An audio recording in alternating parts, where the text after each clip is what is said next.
Hey, it's Aaron, Metal Theologian. Alright, we're gonna finish up the Italian stuff today. I think. Because I only have so much, but the hard part about what's left is that this is the shit that I just don't feel like I know as well as some of the other stuff I was talking about. So we might have to listen to more together, you know?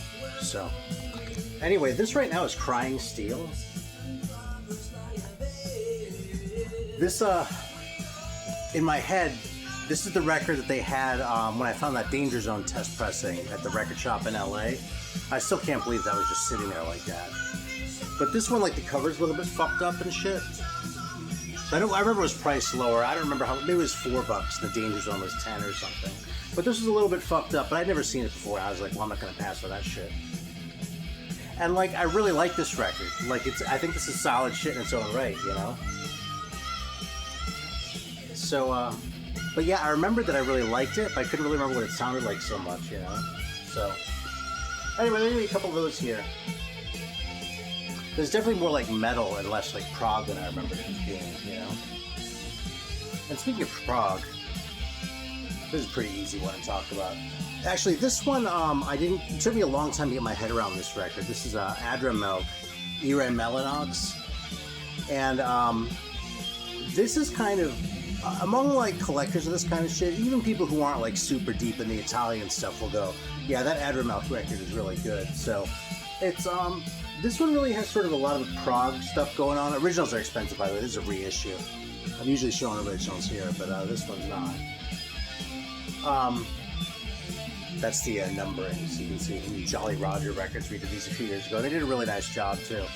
But yeah, this is really sort of progressive tinged, and it doesn't have the feet of clay that Dark Quarterer has. You know what I mean? Like, in a way, Dark Quarterer is more charming, but this is probably like better as far as being like a fully realized like metal record, like progressive metal record, you know? So it's a really solid record. Like I said, it took me a while to get my head around it. It was definitely one of those I sort of came back to every so often, you know, once a year maybe, I would listen to again. But when it clicked, it really clicked hard for me, so.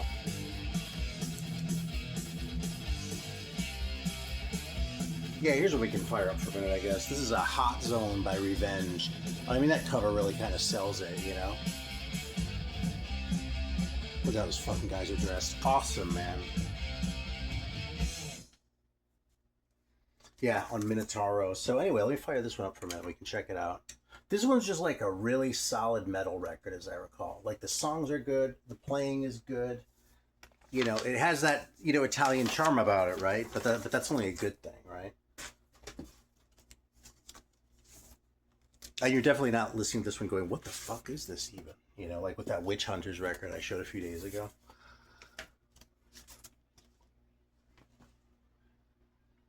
All right.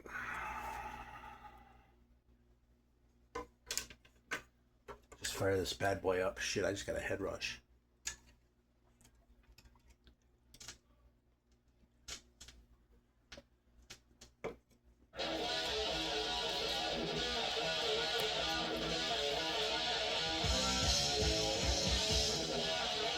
Yeah, there are a few bands called Revenge. I know I showed a private press, like an American private press by a band called Revenge. That kind of sucked, but this one's awesome.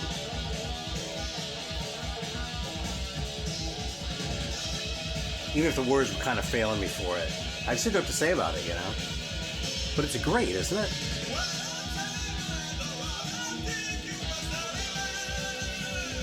He sounds like an Italian singer, you know? An Italian metal singer, I should say.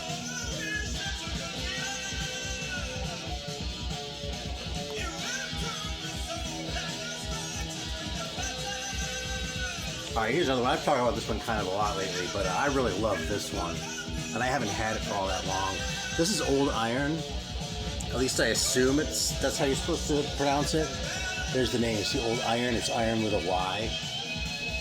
And this is just an awesome record, man. It's like a straight ahead metal. It has kind of a little bit of a new wave British heavy metal thing going on, but it does sound post that, you know what I mean? Yeah, it's just really fucking good, this record. I think I've hyped it a lot lately, but yeah, I know there's CDs of this out there. It's a really weird cover. There's basically nothing on the back, and then like it has all the titles and shit and the steps. It's kind of a what the fuck type of album cover anyway, you know? With that hand and shit. Anyway. Yeah, I love this one.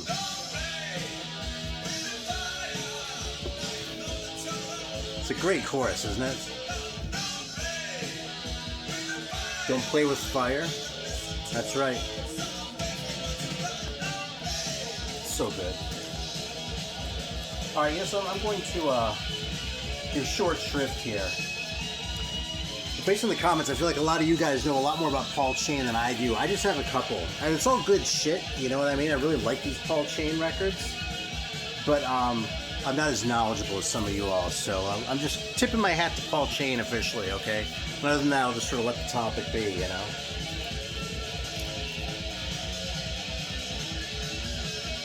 This is a really cool, just sort of bonkers one, man. This Rollerball record, Outlast the Game.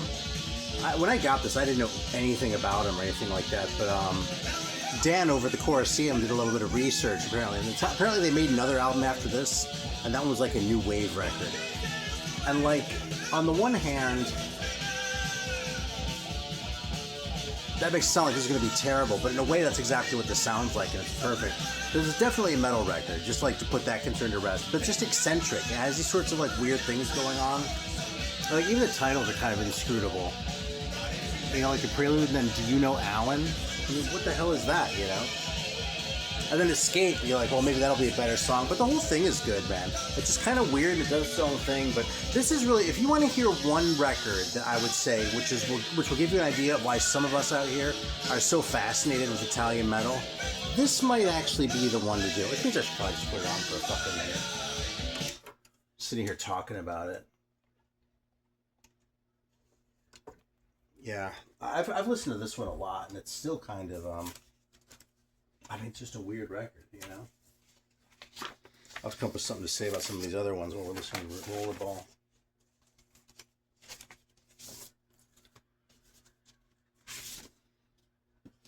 Yeah, I'm going to put on the first side, too, that has, like, the prelude and all that shit on there. It's not that long a record, anyway. Rollerball, prelude, and then Rollerball. Oh, actually, I know what that is. It's like the prelude in D minor, isn't it?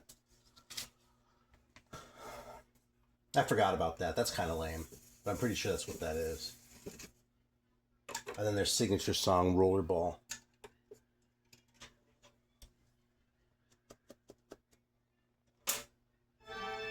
Yeah.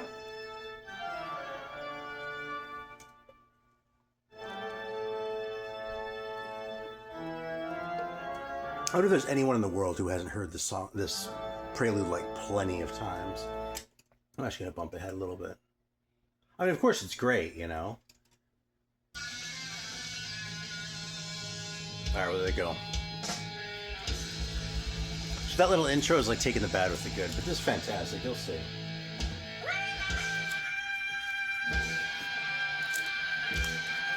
Yeah, this is a cool one, man. Alligator. Immortal Entity. This is pretty fast. It's like a speedy metal record, but you know, it's fully committed, even though they kind of look a little bit like punk rockers in the back.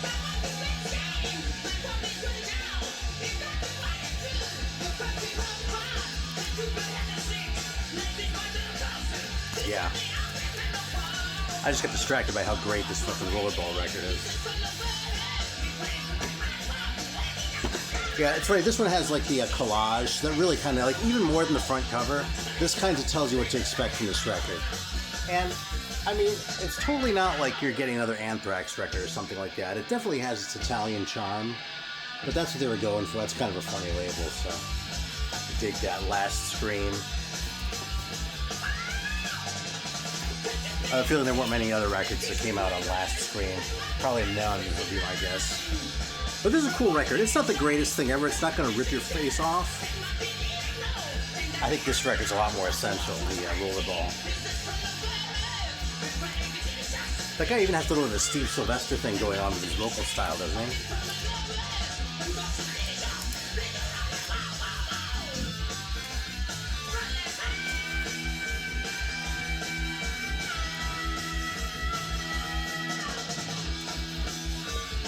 Yeah, here's another one. Shout out to Eric Bauer on this one. Rexenfairy, The Damage Has Been Done. Great record. This is actually one of the first Italian ones that I ever got. So, the Rollerball was relatively early too, as far as sort of shaping my impressions around Italian metal. But this one's really kind of crucial to that. This one's, you know, heavy and I'm just great. Lost in Oblivion, Destroyer. Fucking, I mean, look at this. Of course it's great, right? It's pretty straight ahead. It isn't as eccentric in the way that like Rollerball is, but it's definitely heavy and committed, sort of a metal sound. I want to say there's a little bit of Motorhead going on here, but I don't know if there's really any more Motorhead going on in this than any other band. So it's a fantastic record, though. It's one of, like I said, it's one of the ones that it's one of the records that like sort of helped me shape my opinion, but it's one of the ones that like got me wanting to like know more about Italian metal and to specifically seek it out.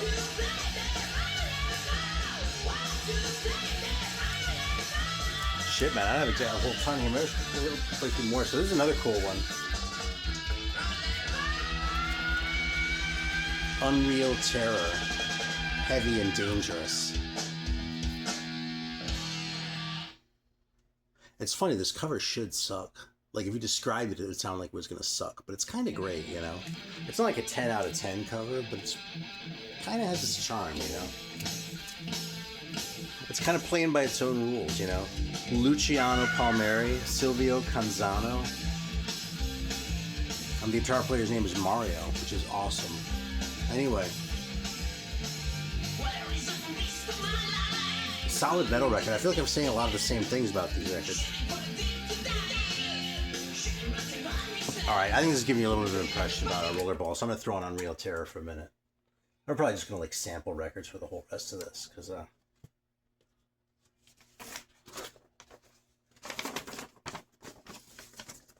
don't know, man. Some records just grab me in different ways sometimes, you know? And sometimes it's easy to talk about them, and sometimes it's almost impossible. I really kind of want to just play all these, but the fucking video would be like an hour long, and I don't have that much to say, you know? If you really want to hear this shit, you should probably, you know, find a channel where they're just like, it's just like a rip or something, as opposed to, you know, through the air like this. I don't expect you to get anything out of the sound quality here. It's just sort of giving you an impression, you know?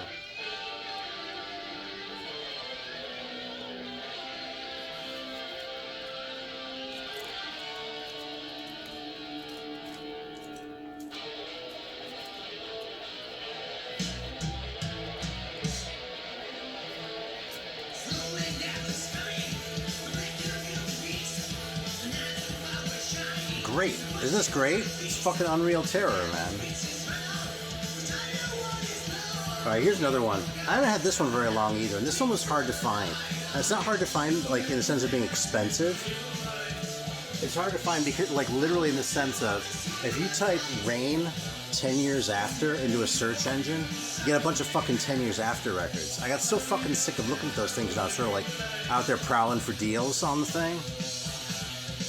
I was like, God damn it. So I was like, well, the only way that's gonna stop annoying me is if I just buy the fucking record already. So this is it. On the Discogs description for this record, it says like hard rock, death metal, or something like that. If you've seen that, it sort of made you think twice, or maybe made you interested in Rain. There is no death metal here. Let me just tell you. Always take those fucking things with a grain of salt, you know?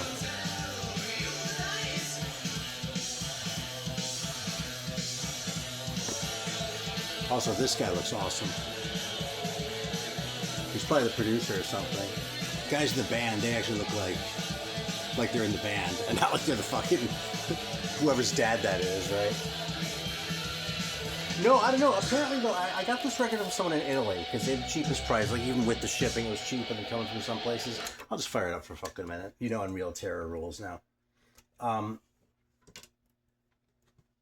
Yeah, the guy like has a stash of them, and apparently was involved in like getting that record released. So like he was like behind the label or something like that.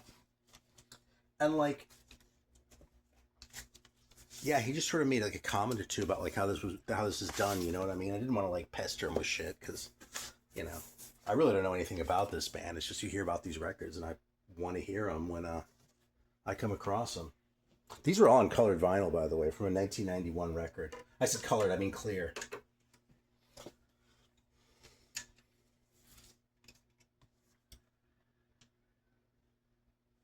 Yeah, it's a little bit It's kind of funny. Like, it has this whole thing with like the staff paper with the shit written on, but it's Only Your Dreams and We Want Rock and Roll. You probably can't see it on the thing, but it's like two of the songs on the album. This is Only Your Dreams.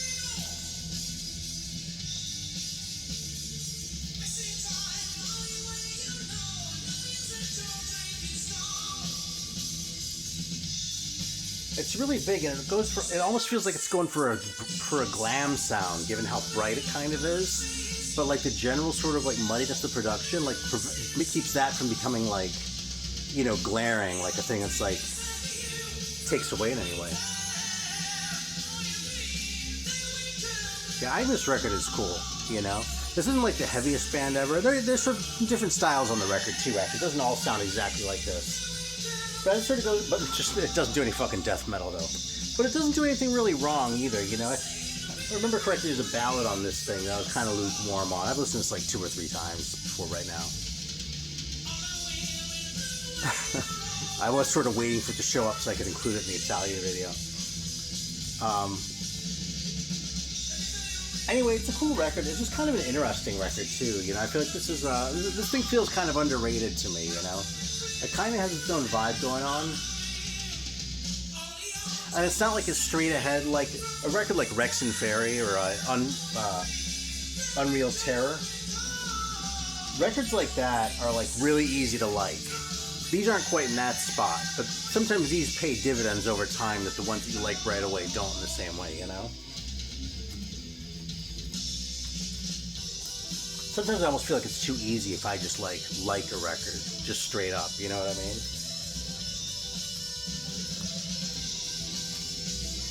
Yeah, here's a Sabotage record. I think I showed this not too long ago too, but yeah, this one's kind of on the faster side. The European version has a much cooler cover than this one. It has like this weird monster on it. This is a US license, but this was another one of those fucking DT Richards like deals. I didn't even realize this existed. So this is from '86. It's marketed by Azra International. So I'd never heard of Trans Euro Records. This could well be the only thing that came out under that imprint, but that guy had so many labels and things. So I don't know. Let's just say if you generally a fan of like the Ironworks and Metal Storm stuff and that kind of shit, the Azra related stuff, you'll like this record too. Yeah, and this one's really pretty, I wouldn't call this one eccentric in the same way, you know what I mean? It's more sort of, again, a really easy record to like, you know what I mean? A straight-ahead metal record, faster than Unreal Terror. You know, it's a little bit later, a little more sort of speedy, but, it's really good.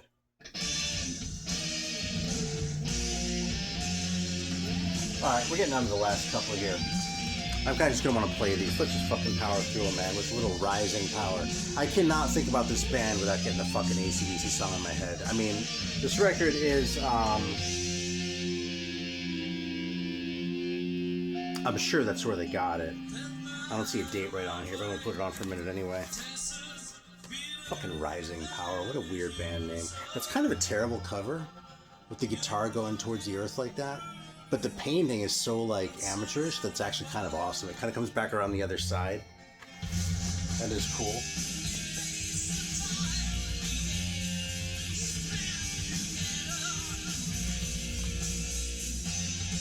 See, the Rain's cool, and it's not the same thing as that first song. There are a couple different sorts of things going on in there, but it's all really good, man.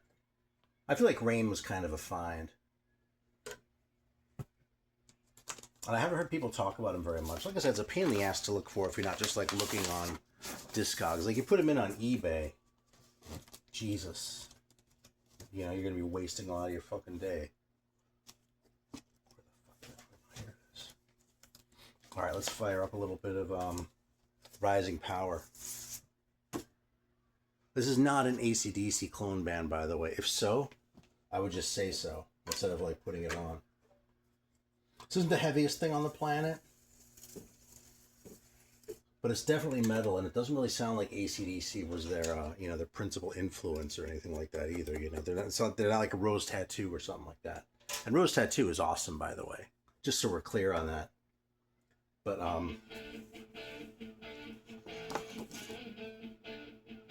shit, I forgot to look at the label for the date. Anyway, I'm sure they got their name from AC/DC, and it's not a coincidence. That's all I was getting at with the fucking date. Because I think Flick of the Switch was, what, 82 or 83 maybe?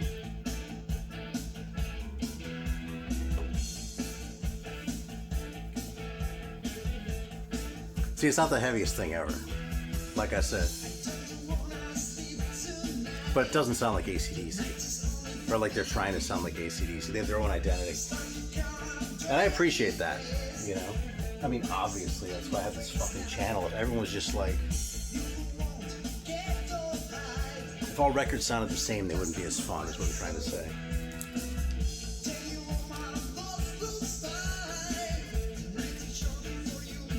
Yeah, he really bumped his head a little bit, because we're going to have to sample the rest of these. This is another one I just found not too long ago. It's Asteroth. And this came out of the Ravon label, out of the Netherlands. As far as I know, it's the only Italian record that came out. Ravon is probably best known for putting out the first Merciful Fate EP, but they also put out the first Sortilege EP, and let's see, a couple lesser knowns like Gilgamesh with a J at the end and shit like that, and the comp called Metal Clogs, which is actually a really good comp. It's like a 4-band sampler more than like a true compilation album. But yeah, generally speaking, you see records on Ravon, you're like, that's probably worth a listen, you know? So this one's sort of been on my radar for a while, but again, I never really heard people talking about them, so. This was recorded in the Netherlands, apparently, too. I'm double-checking myself. Yeah. In Holland, it says. So we're going to fire this up for a minute. Yeah, but then their address is in Italy, you know, in Rome, actually, I think, yeah. It's a little bit surprising. I always expect the bands to be from further north.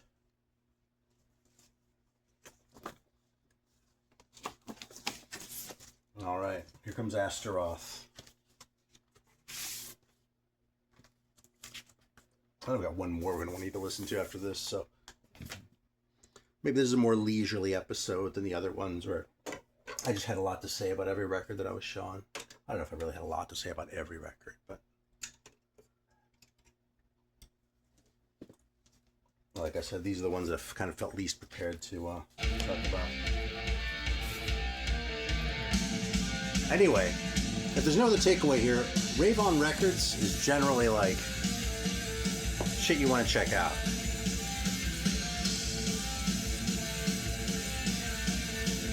Yeah, definitely more like sort of firmly a heavy metal band, you know? Not like Rexenfairy. There we go. This ought to give you a good impression.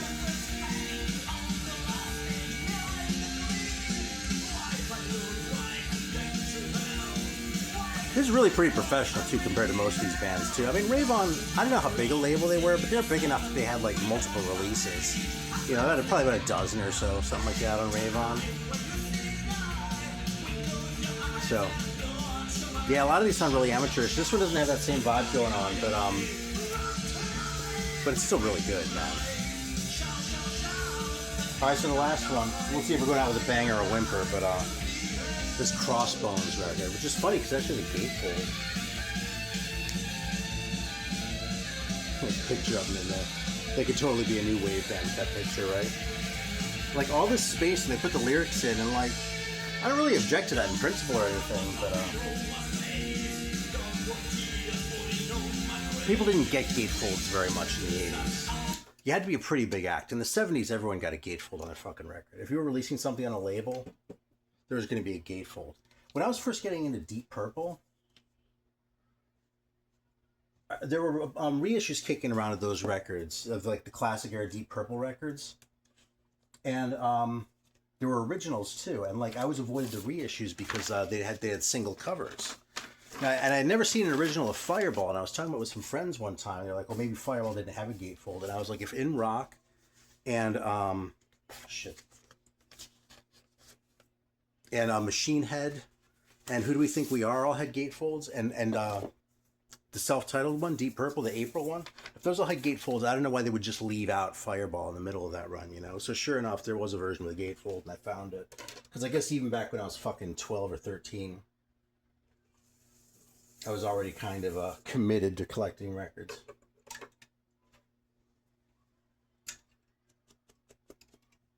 Actually, the series, like, it was like a series that some label started to, like, put out some, like, mid-price shit or budget shit. And it was called Fame. And they'd put their name on the fucking records. You know, like, it'd be like, you get the reissue, it's Sabotage, then here it would say Fame. And then you wouldn't have the gatefold cover. I was like, they put their name about it and brag about the fact they're dicking you on the gatefold. That was how I saw it when I was a kid anyway, you know? So it's funny now when I see people on other channels saying, oh yeah, this is a Fame reissue. And they're like, that, like it's something. And I'm like, dude, fuck Fame, you know? Although probably, you know, I was more strident when I was younger, you know?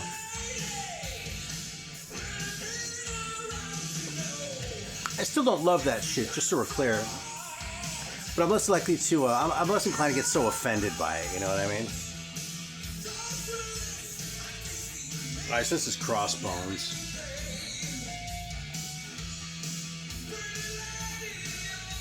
Yeah, fucking Fallen Angel. You know, it's funny, this probably sounds... This is probably glam by Italian standards. I don't find the idea of Italian glam to be anywhere near as weird as, like, Soviet glam. Like that Joker record, which is fucking fantastic, by the way. But, in a way, I'm surprised there isn't more Italian glam, you know? Maybe there is, and I've just avoided it or something like that.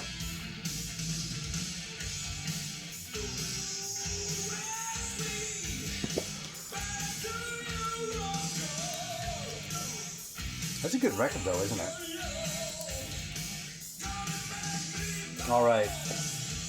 Was a little public service announcement, just for the hell of it. If you like those first two Apostle records that I was fucking enamored with, the next two are coming out before too long. I think actually I'm sure pre-orders are open now if you want to do that. So not to be like too like brazen with the advertising here, but you know, it's a label I like to support. Brutal Planet, and if y'all are looking for shit, that's some good shit, you know. Yeah, so other than that, I'm trying to think. I mean, that's about it. You know, is there anything else today? I know we'll do. We'll listen to a minute of Rexenfairy because I hyped him so much. But they're another band that's really easy to like. I'm telling you right now. I haven't played that record in a while though. Watch, it's gonna sound like some fucking bullshit. I'm gonna get caught flat-footed. Look at that fucking guy. He has all these records. Doesn't even know what they sound like. I don't think anyone's really gonna do that.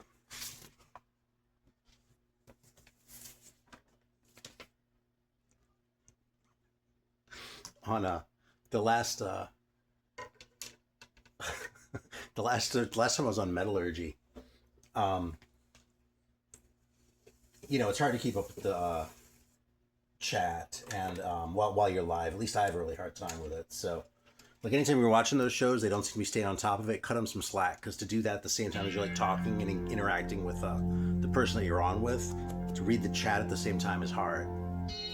Yeah, but I noticed I looked at the comments just to see, because, you know, if someone's a question or something, I don't want to I'm pretty accessible, you know, just some guy, you know.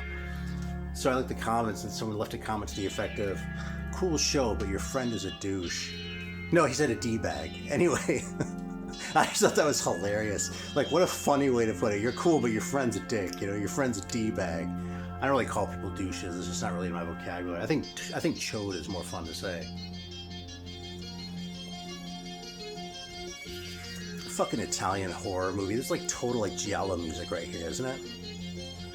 So they're fucking getting you ready for some good shit. I'm gonna let this run for a minute.